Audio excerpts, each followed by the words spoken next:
Hey everybody, welcome back to the channel. My name is Jimmy, and in today's video, we'll take a look at everything that's new or changed in Android 16 Beta 4. Now this update is fairly large, it's over 1 gig.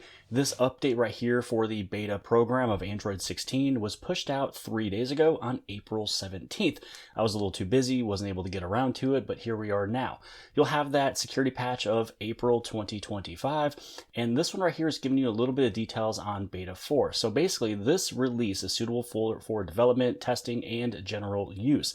This is the second platform stability update. So if we take a look at this schedule right over here, you can see that we already updated it for the platform stability for the month of March. And then this update right here is the second platform stability update, which is here for the month of April. And that means next month in May, that's when the final release will be pushed out. Now, if for some weird reason there's some bumps in the road and it's not May, then it would be June for the official launch of Android 16. But I'm assuming it'll probably come out next month during the month of May. Now, Beta 4 also marks a second release since our platform stability milestone, which is what I just covered. So it's reached the final internal and external APIs and final app-facing behavior. So if you're somebody who is creating applications, you can now update a bunch of information on the Play Store. So the Beta 4 here is available for all of these devices right here if you have any of the Google Pixel devices. They did add in the Pixel 9a, which I believe is new for this month right now. We'll take a look at some of the things that they fixed down over here, but we will actually take a look at a few of the changes that I noticed. So first off, when you take a look at your home screen, one of the cool things you can do now is if you press and hold on the home screen, you have this brand new option here, which is called Apps List. And that just takes you right over into this application list. So for some reason, if you can't just swipe up to get your application list, you can press and hold and then you can tap it right there. So originally, this apps list was not there. You had your wallpaper and style, the widgets, and your home settings. So now that we're also taking a look at this, let's go inside of the wallpaper and style.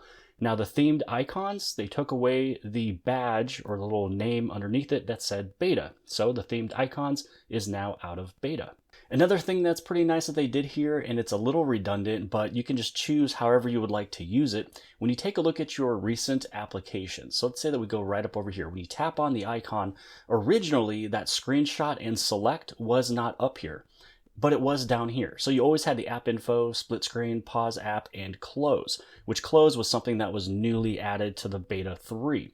So these three down here are fairly new. This one was from the last update. These two are from this update here, but as you can tell, they are still on the bottom. So I don't know what they're going to do about that. I don't know if they're just going to leave it on the very top, where you have the screenshot and select. Maybe it's easier for some people to tap. If not, then at least you have the options down there, and we'll see if that changes with any final releases whenever this is all done. The next couple things I want to take a look at is just a few things inside of the settings. So pretty much if we scroll down and we take a look at battery. Now, one of the things that some people were noticing online and sharing was that the battery health was taken out, but it's still technically there. So if you don't have this, all you'd have to do after this update is just reboot your phone. Or you can stop the settings application, and then once you just go back into your settings, it'll probably just show right back up. So originally, it would only show like the charging optimization would be on this screen right here. But all you'd have to do, again, if you don't see battery health on your phone, if you're part of beta, just turn off your phone and turn it back on and you'll see it. Now, some people are also reporting that the battery capacity on theirs originally was saying 97%, but after the update, it went up to 100%. So for me, on my device here, it is still stating 97. Now, another thing I want to show you is that during Beta 3, it gave the option where if your screen was off, you can go through the settings and you can turn it on, where if the screen was off, you can use your fingerprint. So it still works, as you can see right here. So there is no fingerprint icon. I can tap it and then it unlocks. Now, I'm reading that that setting has been taken off of the phone, even though it still works. So I'm going to scroll down over here. We're going to take a look at the security and privacy. Device unlock. Let's go inside of that face and fingerprint unlock. Let me unlock the device. And then inside of here, if you go to fingerprint unlock, it doesn't really show anything inside of there. There's no details of how you're able to, unlock your device or change that setting with the screen off. And where it was originally, if I go inside of my my images here. We're going to scroll over. Oh yeah, this is where I mentioned beforehand where that beta icon was taken off. So that is what it used to look like, and now it's gone.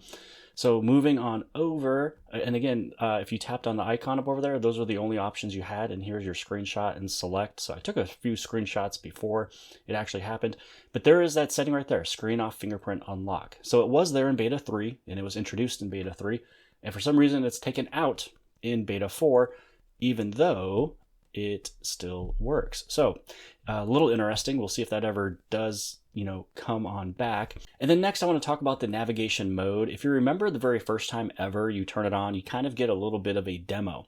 But after that, you never get it again. So they actually added in a demo for your gesture navigation. If you go to display and touch, you scroll down, you go to navigation mode, you tap on the settings.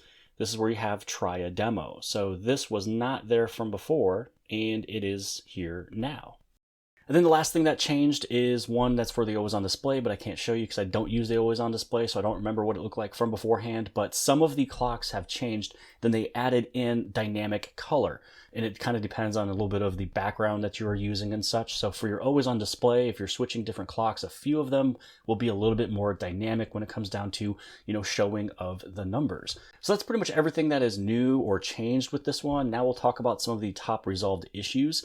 This is also from developers and user reported issues. So they fixed an issue that caused the radar map to disappear in the Pixel Weather app, fixed issues that impacted haptic performance and delayed feedback, fixed issues that caused excessive power drain on some devices, fixed issue that caused a system restart when a call was answered in some situations, fixed issue that caused restart when screen magnification is enabled, fixed issue where screensaver did not start, and then fixed issues where phone restarted when ranging API use. So that's definitely from a developer. So that is pretty much everything that I wanted to cover in today's video. This one was pushed out 3 days ago. Didn't have an opportunity to get it until now, but pretty much we're in this second stable, stability platform launch. So pretty much we will see this full thing being pushed out. The full official launch of Android 16 will be hopefully during the month of May. If anything is a little snagged up, then more than likely it's going to be June. So again, if you own any of these Google Pixel devices and you would like to join in, you can definitely just search how to join Android 16 beta. If you have any of these devices, it is pretty much stable. This is pretty much the end result. This is probably what we're going to see next month, other than just a few fixes, if there is any needed fixes from this update right here. So hopefully you guys have appreciated this video. If you did, give it a big thumbs up. Don't forget to hit subscribe. Subscribe on the very bottom left-hand side. And if you like this video, then more than likely you'll also like this video. And I'll see you guys later.